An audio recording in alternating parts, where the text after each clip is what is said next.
Assalamualaikum warahmatullahi wabarakatuh. Alhamdulillahirabbil alamin. Wassalatu wassalamu ala asyrafil anbiya'i wal mursalin wa ala alihi wa ashabihi ajma'in. Allahumma salli wa sallim wa barik ala sayyidina Muhammad wa ala ali sayyidina Muhammad. Baiklah, saya Rianda Prasetyo. Di sini saya akan menjelaskan tafsir tentang ayat kursi, yang mana ini adalah tugas dari mata kuliah tafsir Tarbawi. Saya dari jurusan Pendidikan Bahasa Arab dengan NIM 2114020124. Sebelum kita masuk ke pembahasan tentang tafsir ayat kursi, saya akan terlebih dahulu membacakan ayat kursi. A'udzu billahi minasy syaithanir rajim. Bismillahirrahmanirrahim. Allahu la ilaha illa huwal hayyul qayyum. لا تأخذه سنة ولا نوم له ما في السماوات وما في الأرض من ذا الذي يشفع عنده إلا بإذنه يعلم ما بين أيديهم وما خلفهم ولا يحيطون بشيء من علمه إلا بما شاء وسع كرسيه السماوات والأرض ولا يؤوده حفظهما وهو العلي العظيم. Sadaqallahul azim. Baiklah, itulah tadi ayat kursi yang telah saya bacakan. Maka selanjutnya saya akan menjelaskan tentang tafsir dari ayat kursi, yang mana ayat kursi ini adalah surah Al-Baqarah ayat 255, yang mana artinya Allah tidak ada Tuhan yang berhak disembah melainkan Dialah yang hidup kekal terus-menerus mengurus makhluknya, dan Allah lah yang tidak mengantuk dan tidak tidur. Segala kepunyaannya, apa yang ada di langit dan di bumi, adalah milik Allah Subhanahu wa taala. Kemudian tiada yang dapat memberi syafaat di sisi Allah tanpa izin darinya. Allah mengetahui apa-apa yang di hadapan mereka dan di belakang mereka, dan mereka tidak mengetahui apa-apa dari ilmu Allah melainkan apa yang dikehendaki. Ayat kursi Allah meliputi langit dan bumi, dan Allah tidak merasa berat memelihara keduanya, dan Allah Maha Tinggi lagi Maha Besar. Keutamaan dari ayat kursi adalah semua surah dalam Al-Quran adalah surah yang agung dan mulia. Demikian juga seluruh ayat yang dikandungnya. Namun Allah Subhanahu wa taala dengan kehendak dan kebijaksanaannya menjadikan sebagian surah dan ayat lebih agung dari sebagian surah yang lain. Surah yang paling agung adalah surah Al-Fatihah, sedangkan ayat yang paling agung adalah ayat kursi, yaitu surah Al-Baqarah ayat 255, sebagaimana yang telah saya bacakan di atas tadi. Di sini yang akan kita bahas bersama adalah tafsir dari ayat kursi. Ubay bin Ka'ab radhiyallahu anhu berkata, Rasulullah sallallahu alaihi wasallam bersabda, "Wahai Abdul Munzir, tahukah engkau ayat mana di kitab Allah yang paling agung?" Lantas aku menjawab, Allah dan Rasulnya lebih tahu. Kemudian beliau berkata, "Wahai Abdul Munzir, tahukah engkau ayat mana di kitab Allah yang paling agung?" Lantas aku pun menjawab, "Allahu la ilaha illa huwal hayyul qayyum." Maka beliau memukul dadaku dan berkata, "Demi Allah, selamat atas ilmu yang diberikan Allah kepadamu, wahai Abdul Munzir." Hadis ini diriwayatkan oleh hadis riwayat Muslim nomor 410. Dalam kisah Abu Hurairah radhiyallahu anhu dengan setan yang mencuri harta zakat, disebutkan bahwa setan tersebut berkata, "Biarkan aku mengajarimu beberapa kalimat yang Allah memberimu manfaat dengannya. Jika engkau berangkat tidur, bacalah ayat kursi. Dengan demikian akan selalu ada penjaga dari Allah untukmu, dan setan tidak akan mendekatimu sampai datangnya waktu pagi." Ketika Abu Hurairah menceritakannya kepada Rasulullah SAW, kemudian beliau bersabda, "Sungguh ia telah jujur, padahal ia banyak berdusta." Hadis riwayat Al-Bukhari nomor 2187. Dalam kisah lain yang mirip dengan kisah di atas, diriwayatkan Ubay bin Ka'ab radhiyallahu anhu sebutkan bahwa si jin mengatakan, man qalaha hina yumsi ujira minna hatta yusbih, wa man qalaha hina yusbihu ajiru minna hatta yumsi. Barang siapa membacanya ketika sore, ia akan dilindungi dari kami sampai datang waktu pagi. Kemudian barang siapa yang membacanya ketika pagi, ia akan dilindungi sampai datangnya waktu sore. Hadis riwayat At-Tabarani nomor 540, nomor 541, dan Al-Albani mengatakan bahwa sanadnya bagus. Kemudian dalam hadis yang lain, Rasulullah SAW bersabda, "Man qira ayatul kursi dubura kulla salatin maktubah lam yaman'uhu min dukhulil jannah illa al-maut." Barang siapa membaca ayat kursi setelah setiap salat wajib, tidak ada yang menghalanginya dari masuk surga selain kematian. Hadis riwayat At-Tabarani nomor 7532, dihukumi sahih oleh Al-Albani. Kemudian Allahu la ilaha illa huwal hayyul qayyum. Allah adalah nama yang paling agung milik Allah Ta'ala. Allah mengawali ayat ini dengan menegaskan kalimat tauhid yang merupakan intisari dari ajaran Islam dan seluruh syariat sebelumnya. Maknanya, tidak ada sesembahan yang benar untuk disembah selain Allah Subhanahu wa Ta'ala. Konsekuensinya, tidak boleh memberikan ibadah apapun kepada selain Allah.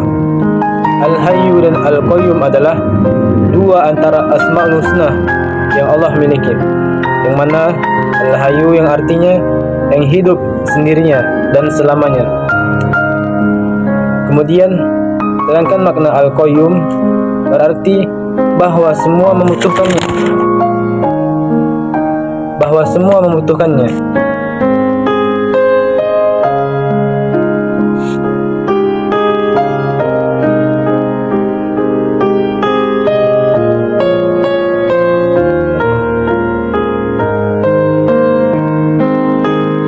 Sebagian ulama berpendapat Al-Hayyu wal Qayyum adalah nama yang paling agung.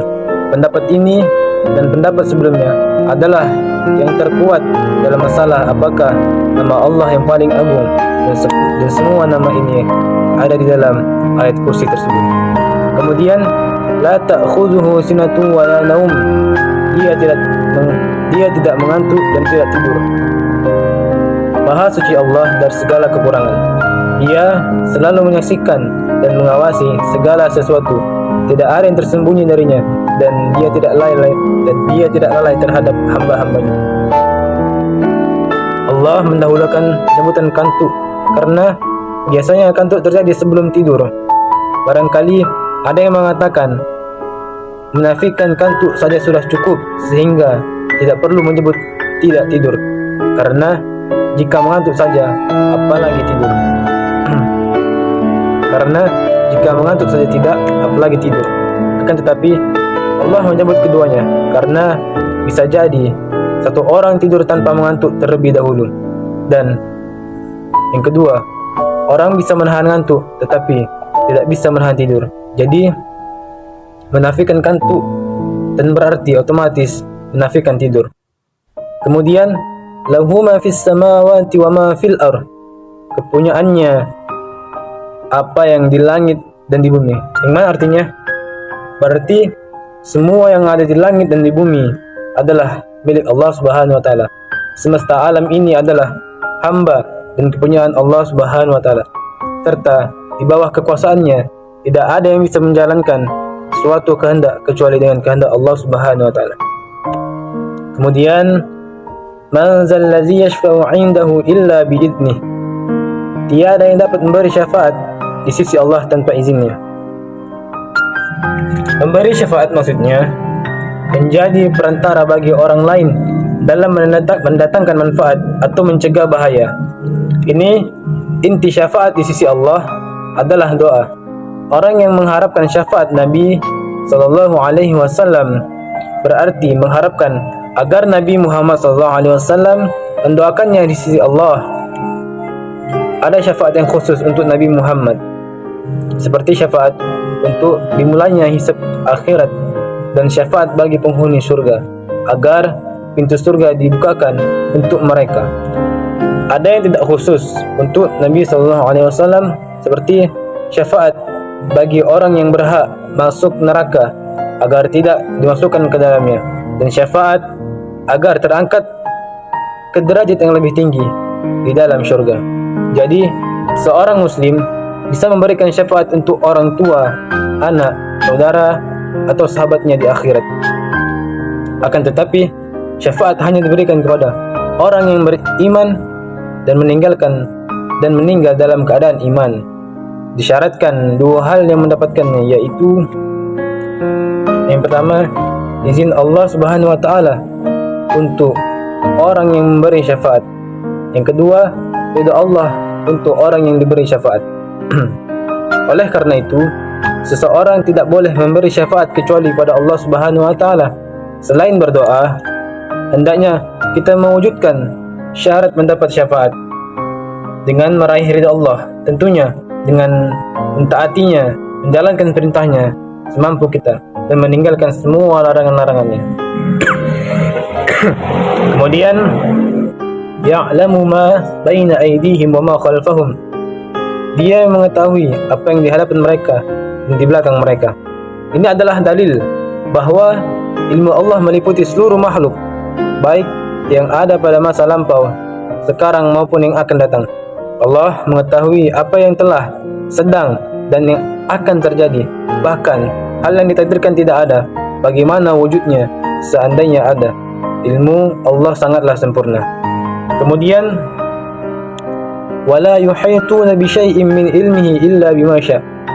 Dan mereka tidak mengetahui apa-apa dari ilmu Allah kecuali dengan apa yang dikehendakinya. Yang mana artinya tidak ada yang mengetahui ilmu Allah Subhanahu wa taala kecuali yang Allah ajarkan. Demikian pula ilmu tentang zat dan sifat-sifat Allah. Kita tidak punya jalan untuk menetapkan suatu nama atau sifat kecuali yang Dia kehendaki untuk ditetapkan dalam Al-Quran dan Al-Hadis. Kemudian wasi'a kursiyyuhus samawati wal ardh. Kursi Allah meliputi langit dan bumi. Ibnu Abbas radhiyallahu anhu menafsirkan kursi dengan berkata, al-kursiyyu mawdi'un qadamaihi, yang mana artinya kursi adalah tempat kedua telapak kaki Allah Subhanahu wa taala. Hadis riwayat Al-Hakim nomor 3116, dihukumi sahih oleh Al-Hakim dan Az-Zahabi. Ahlu sunnah menetapkan sifat-sifat seperti ini sebagaimana ditetapkan Allah dan Nabi SAW sesuai dengan keagungan sesuai dengan keagungan dan kemuliaan Allah tanpa menyerupakannya dengan sifat makhluk. Ayat ini menunjukkan besarnya kursi Allah Subhanahu wa taala. Dalam sebuah hadis, Nabi sallallahu alaihi wasallam bersabda, "Mas samawat as-sab' ma'al kursi illa kahalqati malaqati bi ardi falah." Tidaklah langit yang tujuh dibanding kursi kecuali laksana lingkaran anting yang diletakkan di tanah lapang. Kemudian wala ya'uduhu hifzuhuma, dan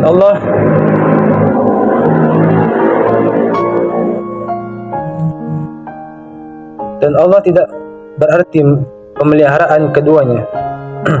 Seorang ibu tentu merasakan betapa lelahnya mengurus rumah sendirian. Demikian juga seorang kepala desa, camat, bupati, gubernur, atau bahkan presiden sekalipun dalam mengurus wilayah yang mereka pimpin. Namun tidak demikian dengan Allah Subhanahu wa taala yang Maha Kuat. Pemeliharaan langit dan bumi beserta isinya sangatlah ringan baginya. Segala sesuatu yang menjadi kerdil dan sederhana di hadapan Allah Subhanahu wa taala. Kemudian wa huwal aliyyul azim, dan Dia Maha Tinggi lagi Maha Besar. Yang mana artinya Allah memiliki kedudukan yang tinggi dan zatnya berada di ketinggian, yaitu di atas langit atau di atas singgasana. Dalam sebuah hadis, Nabi sallallahu alaihi wasallam bertanya kepada seorang budak perempuan, "Di mana Allah?" Ia menjawab, "Di langit." Nabi sallallahu alaihi wasallam bertanya, "Siapa saya?" Ia menjawab, "Engkau adalah Rasulullah sallallahu alaihi wasallam." Maka Nabi sallallahu alaihi wasallam berkata kepada majikannya atau majikan budak perempuan tersebut, "Bebaskanlah ia, karena sungguh ia beriman." Hadis riwayat Muslim nomor 537. Jelaslah bahwa keyakinan sebagai orang bahwa Allah ada di mana-mana bertentangan dengan Al-Quran dan Al-Hadis. Demikian pula Allah memiliki kedudukan yang agung dan zatnya juga agung, sebagaimana tunjukkan oleh keagungan kursinya dalam ayat ini. Maka kesimpulan dari tafsir ayat kursi tersebut adalah semua ayat Al-Quran agung, adapun yang paling agung adalah ayat kursi. Kemudian disunahkan untuk membaca ayat ini setiap setelah habis sholat wajib, pada zikir pagi dan sore, dan sebelum tidur. Di dalamnya juga ditegaskan kalimat tauhid, arti Al-Hayyu dan Al-Qayyum, yang menunjukkan seluruh nama Allah yang lain.